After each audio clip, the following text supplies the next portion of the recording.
So here we go. Nurturer is our first voice. And I'm going to take the time to unpack each one for you as best I can, but I'll use the statement so you can follow. So nurturers intuitively feel how a team or an organization will react to a new idea. Nurturers are the most relationally, emotionally intelligent of all of the 5 voices. They intuitively get how people are going to react to things.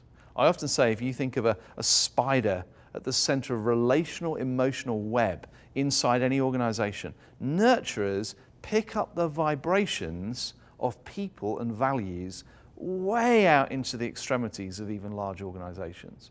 So what you'll often find is what looks great on a spreadsheet, and someone goes, we're going to take this division out, we're going to rationalize this, we're going to do this, and it looks like we're going to save a fortune. The nurturer voice is often the one that says, if we did that, it would be disastrous.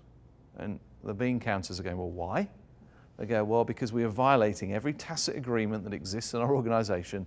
I will guarantee half the people will leave, the others will never speak to you again, whatever it might be. The nurturer knows at a gut level how people are going to react to ideas, opportunity, and change.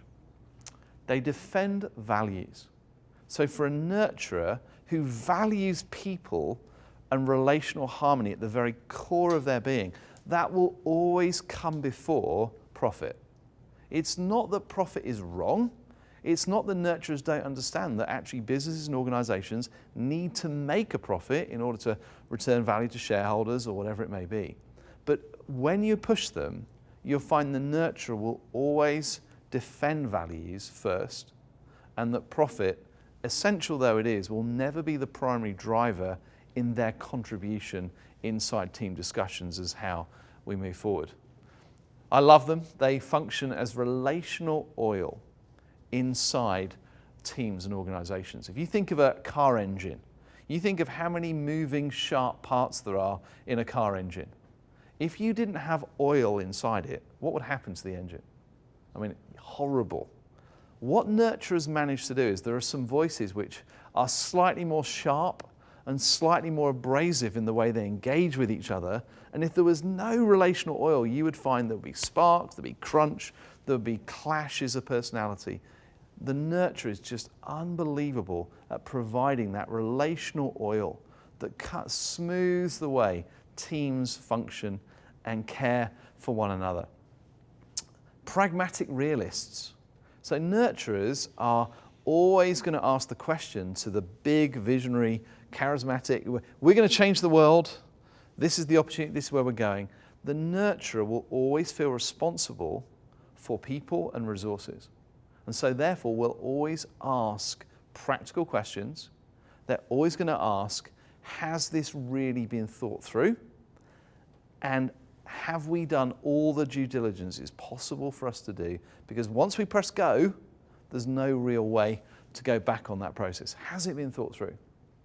And you'll find that basically that sometimes the nurturer will actually ask you, go, okay, before I start worrying about all the people I'm going to have to communicate this decision to, all the people who are going to be affected by it, who I'm going to have to work with to message the communication, to make sure they feel comfortable with what we're doing.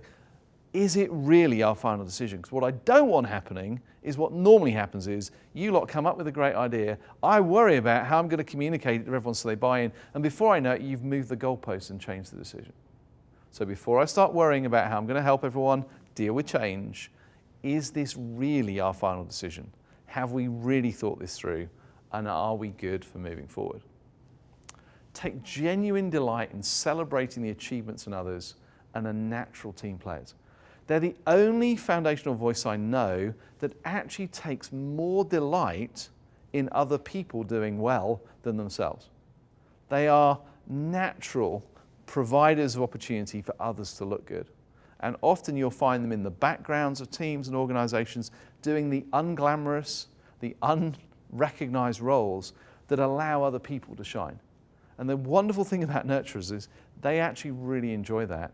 And they take huge pleasure in celebrating the achievements, the advancements. They'll never be the ones pushing themselves forward. Most nurturers always assume everyone else probably is more worthy and more deserving of that promotion than they are.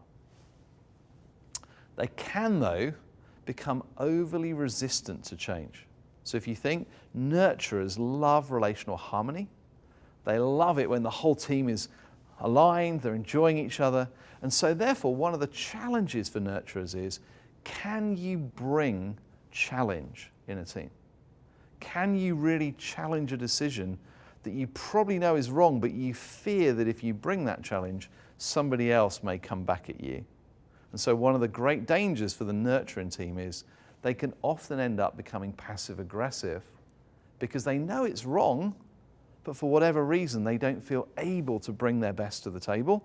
And what they do then is when it all goes horribly wrong 3 months later, as they always knew it would, they kind of go, well, I knew that wasn't going to work. And everyone else goes like, well, that's really helpful of you. Thank you so much. Perhaps you could have mentioned that along the way because that would have been really useful.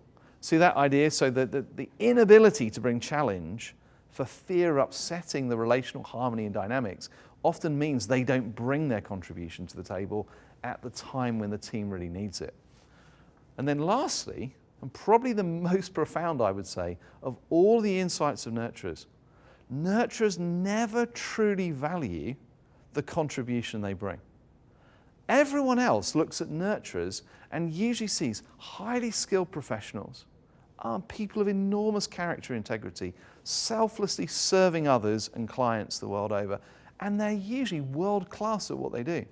The only person who doesn't see that, who do you think it might be? The nurturer, every time they look in the mirror, because what they see is not the 98% that they're brilliant at, they see the 2% that they struggle with. Or they wonder, am I really supposed to be in a leadership position? I mean, surely there's somebody who's more competent than I am. Surely there's someone more deserving of this. Why am I in this position? We've worked with CEOs and senior vice presidents who are nurturers by nature, and whenever we share this, they always go, oh my goodness, I still question sometimes, am I good enough to do this? Surely somebody else would be in a better position than I was. Nurturers, you need to hear, nurturers are absolutely amazing. We love you, we respect you, we love your competence, and we trust your integrity more than probably any other voice. There's no such thing as an arrogant nurturer.